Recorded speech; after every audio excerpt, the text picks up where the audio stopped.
لكن نتخيل أن الناس بيرضون عنا جميعا، لا. ارفع رأسك وقل أنا سلفي، ما في شيء.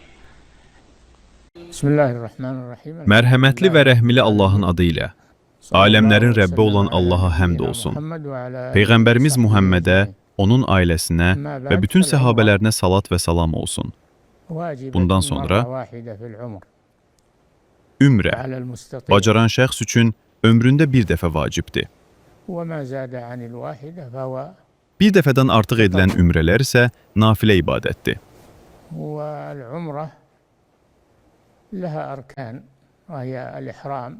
Ümrənin rükünləri bunlardır: ehram, dil ilə ümrə niyyət etmək, təvaf və səy. Həmçinin onun vacibləri və sünnələri də vardır. Ümrə hər zaman edilə bilən bir ibadətdir. Məkkəyə gələn şəxs yolüstü keçdiyi miqat, ehrama girmə sərhədi məntəqələrindən ehrama girər. Miqat sərhədlərindən daha yaxında yaşayanlar isə olduğu yerdən, niyyət etdiyi nöqtədən ehrama girərlər. يحرم من المواقيت التي يمر بها في طريقه ومن كان دون المواقيت فإنه يحرم من منزله. Yəni öz evindən. Və ya bir şəxs miqat sərhədlərini keçdikdə həcc və ya ümrə niyyəti olmasa, lakin sonra niyyəti dəyişsə, o zaman harda niyyət edibsə, elə oradan da ehrama girər. حجا ولا عمره ثم بدا له أن يحج فإنه يحرم من حيث نوى من حيث أنشأ كما قال النبي صلى الله عليه وسلم. Peyğəmbərin sallallahu aleyhi və səlləm buyurduğu kimi, həcc və ya ümrəyə harda niyyət edibsə, elə oradan da ehrama girər. Yalnız Məkkədə olan şəxs istisnadır. O, ümrə üçün tənim və ya hərəm sərhədlərindən kənarda olan hər hansı bir halal bölgəsinə çıxmalıdır.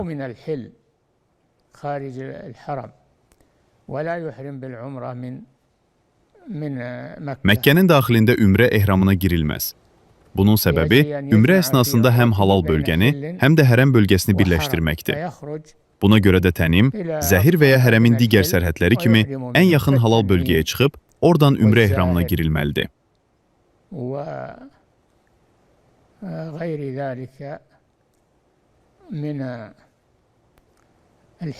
من حدود مكة من حدود الحرم يخرج عن حدود الحرم ويحرم بالعمرة. العمرة في رمضان لها فضل. Ramazan ayında edilən ümrənin də çox böyük bir fəziləti vardı. Ramazanda edilən ümrə bir həccə bərabərdir. Digər rəvayətdə isə Peyğəmbər sallallahu aleyhi və səlləm mənimlə birgə edilən həcc kimidir deyə buyurmuşdu. Ramazan ümrəsində böyük fəzilət vardı.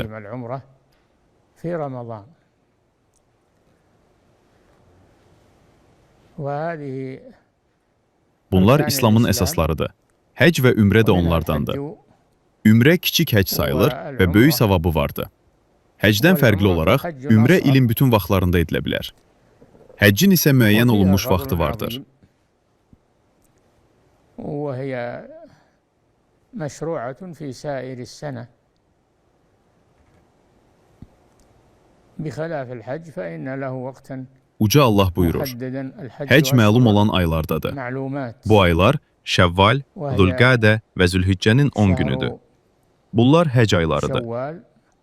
Zülqədə və 10 əyyəmin min Zülhiccə. Həzihi əşhurul həcc. Ramazan ümrəsinin fəziləti isə qeyd etdiyimiz kimidir. Peyğəmbər sallallahu aleyhi və səlləm buyurmuşdu, Ramazanda edilən ümrə həcc kimidir. Digər rəvayətdə mənimlə birgə edilən həcc kimidir. Ramazan ümrəsinin savabı əzəmətlidir.